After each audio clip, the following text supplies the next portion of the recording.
Hey, welcome back to another video. And in this one, I'm answering a couple of questions that were sent in via Instagram, via Twitter, via just personal messages to people. So the first question is, what's the best way to start an organic following from zero, ads, manual community building, or a combination of both? This is a difficult question because you've got a couple different modes, right? So you've got advertising, you've got manual community building, which I'm assuming you're calling sort of organic growth on social media, and you're asking a combination. So for me personally, I would recommend going organically first because advertising can be expensive and there's actually no guarantee. When there's no guarantee, you'd rather not spend money to actually grow a following. Even if you have a following, there's no guarantee that you are actually going to make any money. You don't want to necessarily be spending money on advertising when there isn't really a product, or there isn't really a service, or there isn't really a monetization aspect to what you're doing. Once you've got the audience, sure, you can obviously monetize, you can do lots of things. But I would say start organically,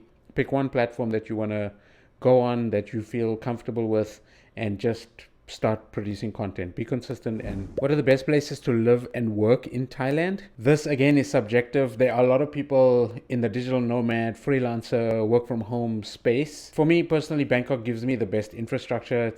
It's fast internet. Location is very good in terms of being able to just get around the city and move around and do things. There are a lot of people up in Chiang Mai who are freelancers, who do remote work, who do digital marketing, who are digital nomads, and they love Chiang Mai because it's very easy place to live. It's cheaper in certain places than Bangkok, and it's much quieter, so the lifestyle is a little bit slower, etc. For me, Chiang Mai is not the right place. I've lived in Phuket for a while. Obviously, during the pandemic, it's really difficult because, well, everything isn't open yet. We have bars and things open at the moment, but who knows, that may change in the future. But yeah, Phuket was a crazy place to live before the pandemic. I had lots of fun, lots of places to party, lots of places to enjoy yourself, lots of places to visit in terms of beaches and different locations. What's my favorite Thai food? This is kind of the foreigner standard answer to any, like, what do you want to have for lunch? It's like pad Thai. Yeah, I would say my favorite food is probably kai jiao, which is just an omelette on rice. Very simple, very easy to make. I make it here at home. How long are you going to stay in Thailand? This is a really good question because I honestly didn't expect to be here for this long. I'm now here 6 years. April next year is going to be 7. So, I didn't think that I would survive, firstly, that long. And secondly, I think it's one of those things where I'm not tired of the place yet. I haven't exhausted all the places that I could visit.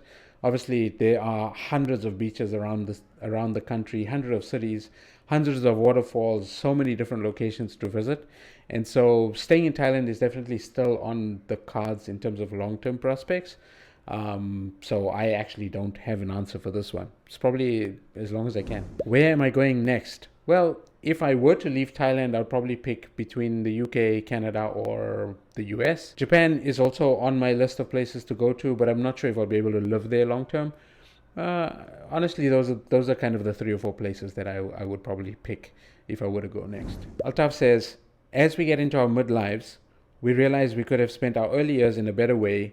What skills would you encourage an audience, which is in the age group of 18 to 25, so younger than us, to learn, and how should that age group spend their time better? How would you relay the importance of this to those in that age group to make them realize usefulness of this in their later years or latter years? This is a very interesting question. It sounds like there's a little bit of regret that people would have, or that Altaf has, in terms of just being like at 40 or 41 trying to figure out life at this point in time. If I were to go back to my younger self, to my 18 to 25-year-old self, I would say don't go to university, build a business from then, save as much money as you can, invest in the stock market, and just experiment, play around, like try many things, test different things, figure out what you like, go exploring. If you want to move to the US and figure out a life there and you're not living in the US right now, do that. Like, do the things that you've been wanting to do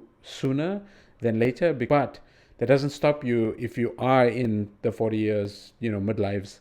Even if you're older, like, just start doing the things that you've been wanting to do. It's really not that difficult. And there are loads of people, loads of resources, especially on YouTube, to give you encouragement and to give you support. And hopefully I am one of those people too. So the next question is, how do influencers price videos for sponsored posts? This question came through a meeting that I actually had with one of my accountability buddies for YouTube. It's one of those interesting questions because as an influencer, if you see yourself as an influencer, you have a following, then you're probably going to get brands or companies wanting to sponsor you for promoting their stuff. Maybe it's a video, maybe it's a post, maybe it's a story, maybe it's an article, whatever it is that they want you to do. The question always comes up is like, how much do you charge for that? And so for me, my advice to Evaz in that meeting was to take his hourly rate or the hourly rate that he wanted to earn, calculate how many hours or how much time it would take to actually create the post, publish it, get it reviewed, do all the admin work with that sponsored company, and then price accordingly. Now, if you don't know what your hourly rate is, then figure out how much money you want to make per month. The danger with that approach is you might be lowballing. So the company might be a highly valuable company and they may see you as a really rockstar influencer. And so you might actually undercharge. And in that case, what you would do is you ask, well, what is your budget? How much have you got in terms of being able to work with me? What have you paid for these type of posts in the past? And let them approach you with a number, because that might surprise you. If they offer you more than what you initially had thought, well, bonus for you, because, well, they see you as more valuable than you see yourself. And then secondly is, if they give you a number that's below what you were thinking, you pitch your higher number and you say, well, I'm valued at this. This is how valuable I see myself.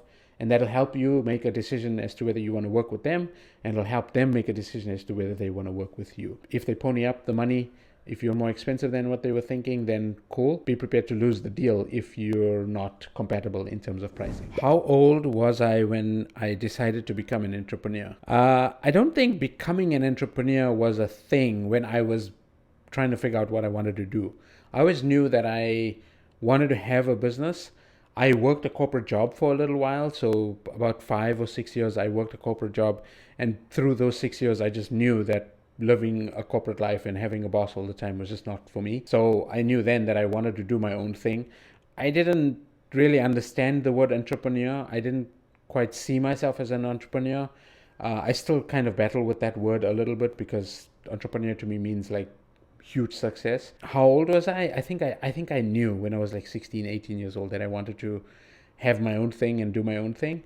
But I went through the corporate ladder. I had done a university degree, so it's like, okay, let's go into the corporate world. Let's figure out what this is, how it feels, and then made a decision, like a solid decision after that. My advice to you is don't wait that long. If you know at a younger age that you want to have your own business, or you want to travel the world, or you want to do these things, like I said earlier, just go do them. Like, don't make a settled decision as a way of like, we'll figure it out later. Like, try to do the thing that you want to do now and figure it out as you go. Don't wait and then come back to figuring it out. What is your favorite social media platform for connecting with clients? The next question is, what is your favorite social media platform for connecting with clients? When it comes to social media, I've had success on LinkedIn, and I've had success on Twitter. I've had success on Facebook as well. If you're focusing on a specific social media platform, then do what you can on that platform if you know your clients are there. Go all in on that platform, do the DM thing, post content,